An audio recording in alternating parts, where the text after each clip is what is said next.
मिनारिया जी, राधे राधे महाराज जी। महाराज जी, कुछ लोग साधु संतों को और धर्म को गलत बोलते हैं, तो महाराज जी ऐसे में बुरा लगता है तो उनको जवाब देना चाहिए या क्या करना चाहिए? कान में अंगुली डाल के चल देना चाहिए। जवाब देने से कोई फल नहीं मिलेगा, वो सुधरने वाले नहीं है। बातुल भूत विवश मतवारे, ते नहीं बोले ही बचन विचारे, तिनकर कहा सुनी नहीं काना, संत शंभु श्री पद अपवादा, कही सुनी तहा असमर्यादा, काटी जीव तास जो बसाई, श्रवण मुनि नत चले पराई। कोई भगवान शंकर की, भगवान हरि की, संत की, गुरु की निंदा कर रहा हो तो ताकत हो तो उसकी जबान बंद कर देनी चाहिए, नहीं तो कान में उंगली डालकर वहां चल देना चाहिए। तो मुझे लगता है लड़ाई झगड़ा करने से अच्छा है कान में उंगली डालकर चल देना। जिस सभा में, जिस मित्रों के पास बैठने में संत निंदा हो रही हो, कान में उंगली डाल के चल दो।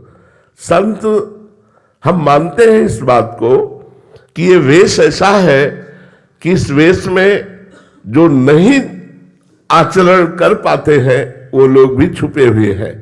मतलब अधर्माचरण से युक्त होकर इस धर्म रूपी वेश का आश्रय लेकर वो अपनी वासनाओं की पूर्ति करते हैं, मानते हैं। पर अगर नकली नोट होता है तो असली नोट भी होता है।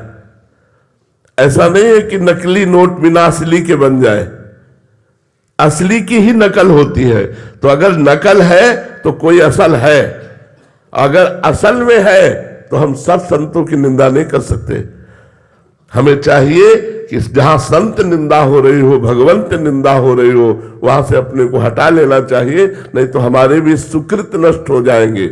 भक्तन निंदा अति बुरी, भूल करे जिन कोय, किए सुकृत बहुजन्म के छिन में डारे खोए। भक्तों की निंदा सुनना और भक्तों की निंदा करना, ये बहुत जन्मों के सुकृतों का एक साथ नाश हो जाना है। साधु अवज्ञा तुरंत भवानी, कर कल्याण अखिल कहानी। अखिल कल्याण करने वाले पुण्य पुंजों का नाश तत्काल हो जाता है जब कोई संत निंदा करता है, वैष्णव अपराध कर।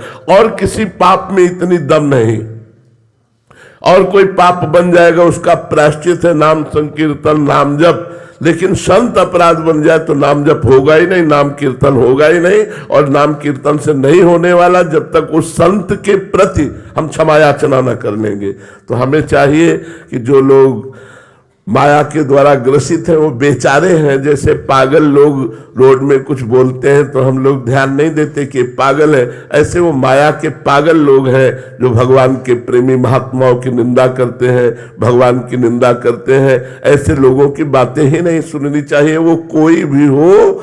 तजिए ताहि कोटि बैरी सम यद्यपि परम स्नेही, जाके प्रिय न राम भय देही। जो भगवान से प्रेम नहीं करते, संतों से प्रेम नहीं करते, ऐसा चाहे जितना बड़ा कोई सगा हो उसका त्याग कर देना चाहिए। तजो पिता प्रहलाद, विभीषण बंधु, भरत महतारी, गुरु बलि तजो कंत ब्रज बलितन, भेमुद मंगलकारी। प्रहलाद जी ने हिरण्यकश्यप का त्याग कर दिया, तजो पिता प्रहलाद। विभीषण जी ने रावण का त्याग कर दिया, भाई है, बंधु, इतना प्रिय है लगता है, लेकिन विरोध में खड़े होकर के छाती पे गदा मारी कि राम विरोधी तू है। भरत जी ने जीवन में कभी अपनी मां को मां नहीं कहा, क्योंकि भगवान श्री राम को 14 वर्ष वनवास देने के कारण उन्होंने अपनी मां का त्याग कर दिया। भगवान वामन को भूमि दान के समय रोका गुरुदेव शुक्राचार्य जी ने, तो आज्ञा का उल्लंघन करके, गुरु आज्ञा का उल्लंघन, गुरु को त्याग करके उन्होंने भगवान को संकल्प किया 3 पग भूमि दान का। गुरु बलि तजो कंत ब्रज बलितन। ब्रजवासिनी गोपियों ने अपने पतियों का त्याग करके परम पति भगवान श्री कृष्ण का भजन किया। बोले भेमुद मंगलकारी, ये मंगलमय स्वयं और दूसरों का मंगल करने वाले हो गए। इसलिए तो जहां भगवान और भक्ति की निंदा वहां से हट जाना चाहिए, नहीं तो अपनी प्रवीणता के द्वारा उसकी जबान बंद करनी चाहिए। उसकी काटी जीव तास जो बसाई, श्रवण मुनि न तो चले पराई। तो हम विरोध तो नहीं करेंगे, लड़ाई झगड़ा करना है संतों का या भक्तों का कार्य नहीं होता। कान में अंगुली डाली चल दिया, तुम भोगो, तुम्हारा कर्म ही तुम्हें दंड देगा।